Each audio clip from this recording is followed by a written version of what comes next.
Hello and welcome to the NewsX Sunday Guardian Roundtable. With all these charges of Shehzada versus Shehanshah, has the political discourse in our country hit an all-time low? To discuss this with me, I have a panel of experts. We have RPN Singh, former Union Minister and Congress spokesperson, Rajeev Chandrasekhar, Rajya Sabha MP, Dilip Cherian, an image guru, and Chandan Mitra, BJP Leader. Chandan, I'm going to begin with you because, we've seen the BJP calling one Shehanshah, someone saying Shehzada to the Congress. This name calling and basically the chemistry between the two seems to be very low. Yeah, the chemistry is another thing. But honestly, I fail to see why Shehzada or Shehanshah should be dirty words. They're not. They're personal, it's not political. Maybe, but they describe a certain characteristic. See, I don't think that, when you say the discourse has fallen to a low, just because somebody has called somebody Shehanshah or somebody has called somebody Shehzada, I don't think we can say that discourse has fallen to a low. But yes, these words symbolize some personality traits. And this is what they are trying to say, those who have been using these terms. I think it's perfectly legitimate political banter. So it's okay. Dilip, what do you say? You're in the image business. I think banter is all right. The only problem that both sides have is that the images stick. Somehow the names sound obviously appropriate. And, what happens is that if you don't have, appellations which are appropriate, then it doesn't get into the public or the popular lexicon. So now it's stuck. And both of them, fortunately, at least for the public, are living up to the style that is embodied in those words. You think Modi is living up to the Shehanshah style and Rahul is the obvious Shehzada? No, I mean, that's his point of view. But I think, I think to answer your question about whether it has hit an all-time low, being personal in Indian politics is not something new. I mean, I remember the days when Manishankar Iyer in Parliament referred to Karunanidhi as a man with dark glasses who couldn't see. So it's been always there as part of the political, let us say, discourse or narrative or the to and fro that happens in Indian politics. But what is unusual is that it is now being directed by senior leaders of political parties. It is okay for the crowds of political parties to do this tutu meme against each other. That's completely part of democracy. But what is unusual is the growing personality-driven attacks that are being launched at very senior leaderships of the party. And that I don't think is a very healthy thing, because at the end of the day, democracy must be about people agreeing to disagree around ideologies, around political views and political philosophies. And to make it a bitter, slanging match between individuals is clearly, I don't believe, at least as somebody who is maybe less experienced in politics than most of the people around the table, is good for politics and good for democracy. Well, we have someone with the grassroots here. What do you think about? Well, Priya, I would definitely agree with Rajeev, but since the BJP has come in, it's extremely unfortunate the kind of language the Prime Minister has been using for the Congress leadership and the Congress policies. That I think no Prime Minister in the history of this country has used the kind of language that the Prime Minister has been using.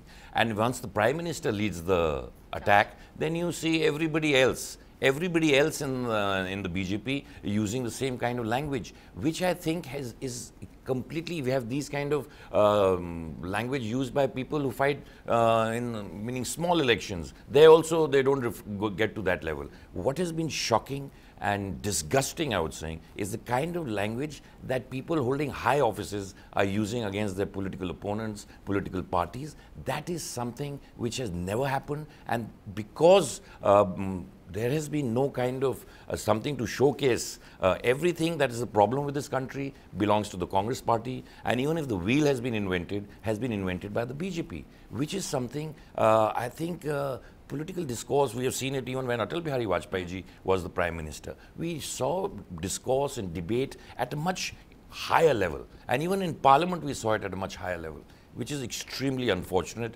and something not good for democracy and not good for parliamentary democracy. I just want to say something. I mean, I think RPN has to say what he has to say, but if you start going back and drawing a thread on who started this and where this started, I think people will run for cover. I think it's best not to try and portray this as something that originated from one person or the Prime Minister, because for every argument he'll make, people will trot out Maut ke Saudagar, people will trot out who said Shehanshah first. So I think the point is not trying to score political points against the Prime Minister. I could very well make the case that Mrs. Gandhi made Shehanshah the big issue. I could very well make the case that Mrs. Gandhi said Maut ke Saudagar first. So I think that is really not going to get us anywhere. I think the point here is that while we expect the junior echelons of politics to do this, and it is expected part of political toing and froing, but political leadership must stay clear of making this personal. And it is more to do with, let us say, if the opposition of the BJP is to the Congress, it is about the dynastic politics. Or if the Congress has something against the BJP, it is about something that the BJP does or does not do. But not about saying, one is a Shehanshah and one is a Shehzada.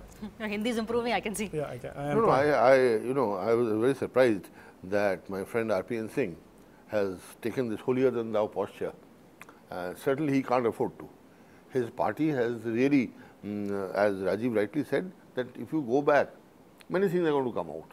And I cannot forget the time when Mrs. Sonia Gandhi, who is not very well trained in Hindi phraseology, used terms like Mansik Santulan bigad gaya hai for Mr. Atal Bihari Vajpayee.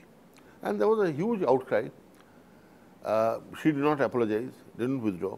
She once called him Nikamma as well. I don't recall that. She didn't. Somebody else did. No, Mrs. Gandhi has never called anyone that. She did call Nikamma. I know. We can debate that. I think we'll have to. She has never called any political leader, and she's never used that language. To the best of my memory, never. The Congress president has never used that, Dr. Mitra. Well, I'm fairly sure she has. But in any case, you are not denying that she said Mansik Santulan bigad gaya. Even I don't know, but Mansik Santulan bigad gaya means that you have lost your no, it doesn't mean that. In Hindi, it means you've lost your mental balance. Yeah, you lost. So many leaders lose their mental balance at political times.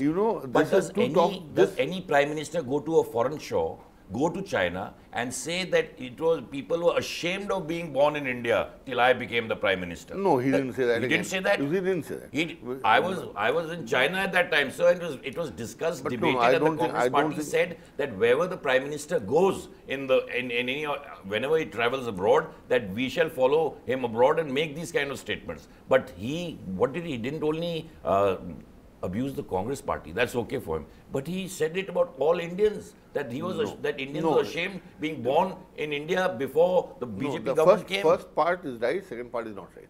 Before the BJP government came, he didn't say. He said people were ashamed being born in China. All these years, people were ashamed of being born in India because India's image was so poor abroad. But now you say that's correct? That is not a gali, that's not abuse. That's abusing Indians, that before you came into power, it was shameful to be born in India. Merely pointing out to Congress misgovernment. In China? Why not?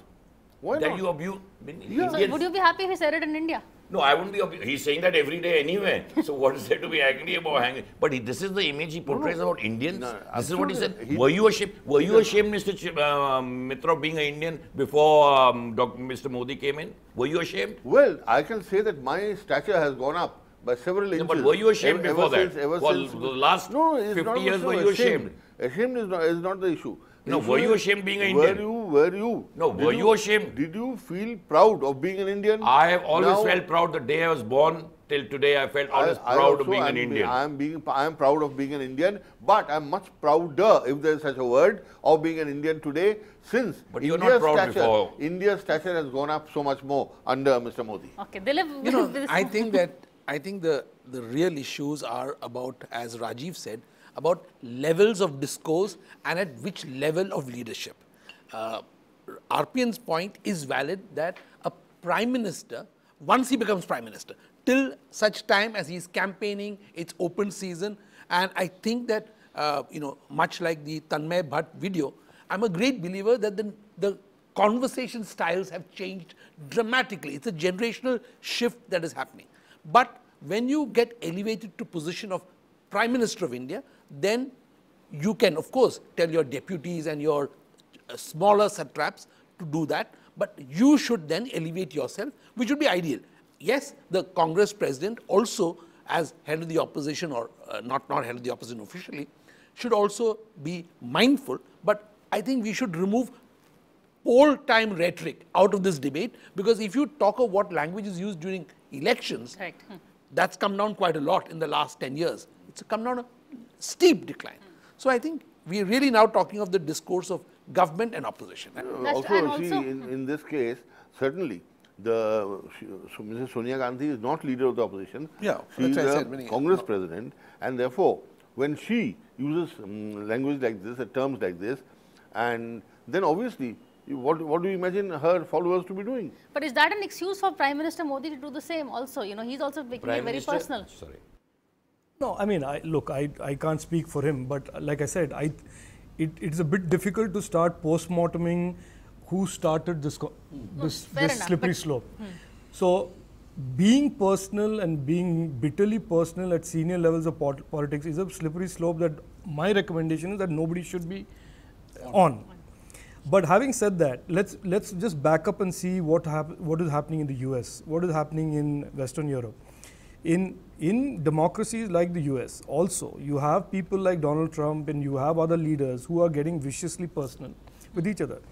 So there may be an argument that this kind of personal politics is not something unique to India. It is a consequence of having very competitive, vibrant politics and vibrant democratic electoral politics. That some amount of mudslinging is par for the course. Maybe we have to come to accept it. But I would still say that I think it's not a great idea to make it personal. I would like to stand up in Parliament and say something against the Congress and not have 10 people come at me with knives and galis and abuse. Similarly, I'm quite sure that people in the Congress would like to have a debate in Parliament and not have launched personal attacks. And get the GST bill passed. I mean, the Prime Minister did invite them for that cup of tea. What happened after that? We always come back to GST and the whole country knows what the real that truth seems behind to be GST the symbol is. of which is The harmony between the thing government. is, GST is something that the Congress is the one who wanted it implemented. We are the one who brought it about. No, let's not go into the merits of GST, but why? No, you are blocking it. Mr. Mitra, Dr. Mitra, who blocked it for 4 years? No, Who blocked it? There were reasons No, for that's that. one question. We have improved upon it. And we have also asked you to improve upon it. We have improved upon But it. we also asked you to improve. We consultation only with asking you to put an 18% cap on it so poor people don't get affected. Will these two ever agree, Rajeev, you think? No, we have agreed. We brought them whatever they wanted to say. It's not just the DST, with the other stuff, that we don't see Parliament functioning. What happens, unfortunately, at least you both Priya, are not name-calling. Unfortunately, Priya, what is happening, the discourse of this country is not on the real issues of this country, be it drought, be it farmer policies, be it unemployment, be it price rise. That's not sexy. No, but what is the thing?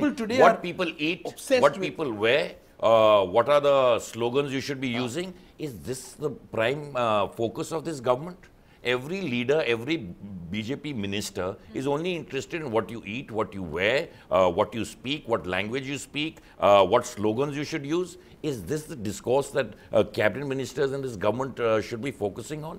That is what is frightening. The real issues, be it GST, be it agriculture, be it unemployment, be it the drought situation in this country, these are the issues that actually touch everyone. And 48% people of this country are employed or indirectly employed as in the farming commitee. Yeah, too much of bans and too less of governance. Well, I don't know what happened to Mr. Singh today. He's in a constant holier than thou, some sadhu type avatar. And he's saying that why are we thinking so low? Why are we not discussing drought? Of course, we have discussed drought. We discussed drought in the last session of Parliament. We have been discussing all the major issues. Parliament was actually very productive this time, except for the bills that the Congress blocked, apparently at the instance of the man who is often called Shehzada. At his instance, it was apparently blocked. But otherwise, we had a very productive Parliament session. And I don't think that we are only discussing what people eat and what people wear. We have discussed all these major issues. And if droughts are happening in this country, and if there is no irrigation, 70 years after independence, no electricity, which now this government is providing. 97% of villages are electrified, Dr. Mitra. They are not, sir. They are not, sir. Go back and see government figures. This is the government figure. Government figures. 97% of Indian villages are electrified. 97,000, I think you got it. No. You know how many villages there are? 97%. 97,000 villages were not electrified. The government has started electrifying. 18,000 have been electrified Rajiv Gandhi so far. Pariyojana? Rajiv Gandhi Vidyutigat Pariyojana? Yeah, all these Pariyojanas I know. In But where I come from in Kushinagar, 99% of the villages are 99% are electrified. Why did Kalavati not have electricity when Mr. Rahul Gandhi went visiting her? The thing is, 97% villages No, are they are not. electrified. That is not true. Absolutely We have true. your power minister saying we're going to have electricity. 100%. And the power goes out 3 times in his own press conference. But 97% of the country is not electrified. This is what I talk about. I can't let this. Extremely good at. This is absolutely extremely good at. I think Rajeev will be able to clarify in terms of numbers. No, certainly I'm not clarifying the electricity situation. That I think I didn't come prepared with data on that. But one of the key takeouts of what I am seeing today in Parliament is that the Congress is got into 2019 election mode about 3 years in advance. And a lot of this stuff that we hear back and forth, with great respect to my friend, is a bit premature, because at the end of the day, if people are fed up with the government's governance on drought or poverty, in 2019 elections they will speak and the government will get voted out. But to now make issues of bills that are there in Parliament to basically create a framework to obstruct the passing of GST, for example, is whatever the arguments they use is clear, pure, simple obstructionism. Everybody knows today that you don't want to hard code an 18% into the Constitution of India. Anybody today with a reasonable sense will tell you that that is not a correct thing to do. Right. If the government goes and increases taxes way beyond what people can afford, automatically in 2019 they'll get voted out. So the GST bill should have been passed, and I'm still hopeful that people will say that this is good for the country and we'll make it pass. The role of the opposition, as I see it in this intervening period, should be to push the government, pressure the government to do things better, to do, expose scams, expose weaknesses, but not to obstruct the government. And if the government is such a failure that the Congress is constantly saying, then in 2019 they will pay the consequences. What is the problem? You can't have the government fall before that. Well, the government cannot go before that. No, I mean, that is just a matter of fact. Yeah, but we're going to take a quick break, but we're going to come back and find out whether the opposition is opposing too much and whether the government should finally get to govern, or is it still under the hangover of the last election.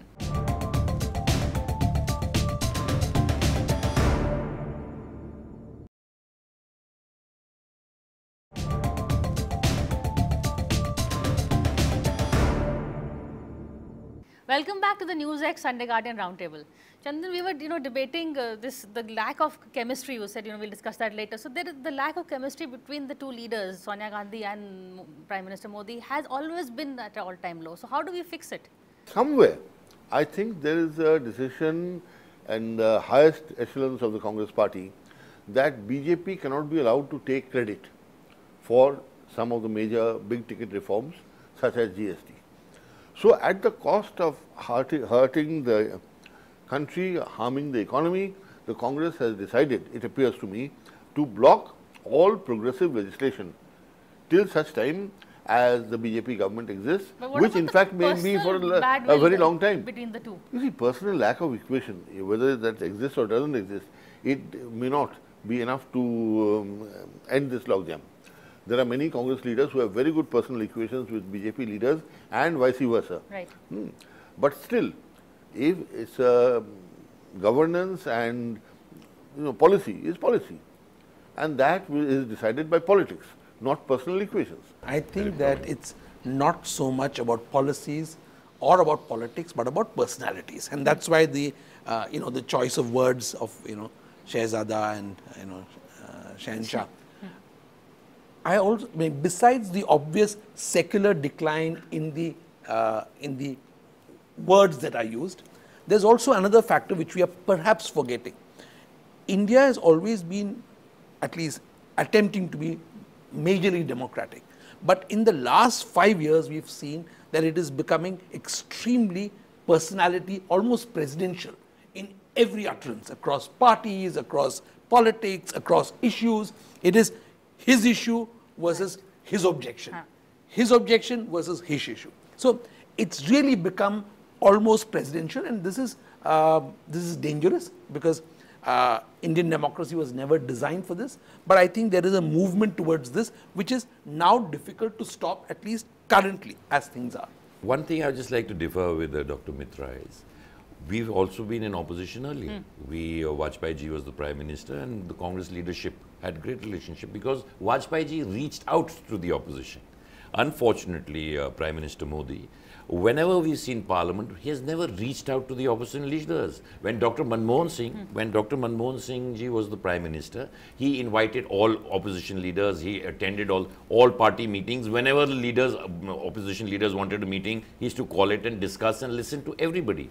Unfortunately, as Dr. Mitra said, he would send, now we have either Mr. Jaitley or Mr. Naidu. The Prime Minister doesn't reach out to any political opposition leaders. I mean, the same can be said for the Congress. Arun Jaitley himself says, when I talk to Mr. Kharge or some the deputy leader, but their word is not the final. The final word comes from the Congress president. When Prime Minister Modi, Prime Minister Modi said he will speak to the Congress president, then the Congress president go to his office and speak to the Prime Minister. He has to. He is the leader of this country. He has to reach. You see how many times has he met the opposition leaders? All party meetings are chaired by either Mr. Naidu or by Mr. Jaitley. Where is the Prime Minister reaching out to have a dialogue, a discussion? Is only if you meet. But if you have this Shehanshah like image you want to continue, so that I am above everything, then obviously if you don't reach out, and you see my juniors will go and deal with the opposition leaders because I am too big for them. I've reduced them to 44 and they'll be next time reduced to 20. So why should I talk to them? Is Mr. Singh trying to say that there's a numerical kind of bar or quantification of the number of times the Prime Minister must go meet the Congress president in order for things to be normal? He doesn't have to go 10 times, 12 he times. doesn't have to meet. Because Prime Minister has reached out. How many times? You have to have discussion. Obviously, because you can't meet once in your tenure and say, I have met the Are you saying that no, he must meet at least 6 times? When Parliament is on, he should call and talk to them in issues and how we can resolve it. Isn't that what? He is the leader of the House. Yeah, he has called, he has talked to them, and he has hit a stone wall. What I'm saying, he has hit a stone wall. He deputes either Mr. Jaitley or Mr. Naidu as the leader of the House. I think the whole problem. You will agree, RPN, that always the ground is prepared by the next rung. And that is where the ground has been prepared, or was sought to be prepared by Mr. Naidu, Mr. Jaitley and others. I mean, just come back to this whole, to come back to the Shehanshah versus Shehzada, both parties have that. The top leaderships don't talk, they depute people, but the final decisions are taken by the top leadership who don't talk. I don't understand why this needing to talk. I'm sorry to say this, but this sounds more like an ego issue. It's like, he is not talking to me, so I will sit and sulk in a corner. That is not smart, mature politics. I mean, to start imposing my asks that he must meet me, he must smile at me, he must do what I want him to do because he must meet my definition of what a popular leader should be, is in my opinion, sorry to use the word, a bit petulant and a bit, the word is immature, but I don't mean it to be disrespectful. If the principle is of cooperation, it does not matter whether the Congress party engages with Mr. Jaitley and Mr. Venkaiah Naidu. The cooperation can happen there. Yes, if it is a nuclear arms reduction treaty, I can understand Putin and President of the USA sitting there across the table. GST has come to that level, I think. Yeah, but I think we have to understand this is about wanting to cooperate or not wanting to cooperate. If you have a will, you will find a way. But no, one thing I want to say, Priya, I like to say, all the bills that have been passed in the last 2 years was obstructed by whom? All important economic bills by the BJP. And as my friend Mr. Chandrasekhar said, that in democracy, dialogue is most important. What are the issues? If top leaderships don't, that means top leadership shouldn't speak ever. Why should Prime Minister go to meet Barack Obama? He should send some minister, but where he can get good photographs, he'll go and talk there. Is he only that's the Shehanshah-like thing what we are talking about. Wherever he can be the prime focus, he'll go and talk there. But when there's need of the country, when there are issues, Congress has responded to every bill. Every bill that has passed. You haven't. Which bill have we stopped, sir? No, you haven't. Which bill have we stopped, sir? But yes, which bill have we stopped, sir? Send everything to select committee. Send things back to the standing committee all over again. Delay. In the Rajya Sabha, you are a majority. That is the problem. You are sir. We are a minor party. You are a major party. So you are a political party. You can behave like a Shehanshah, sir. You can behave like a Shehanshah, sir, because you have full majority, sir. Okay. On that, we not have in Rajya Sabha. You can behave like a Shehanshah, sir. One is the Shehanshah in Lok Sabha, one in the Rajya Sabha. Then both seem to be Shehzadas actually. But that's all from us now. Thank you for watching. this show. We'll see you again, same time next week.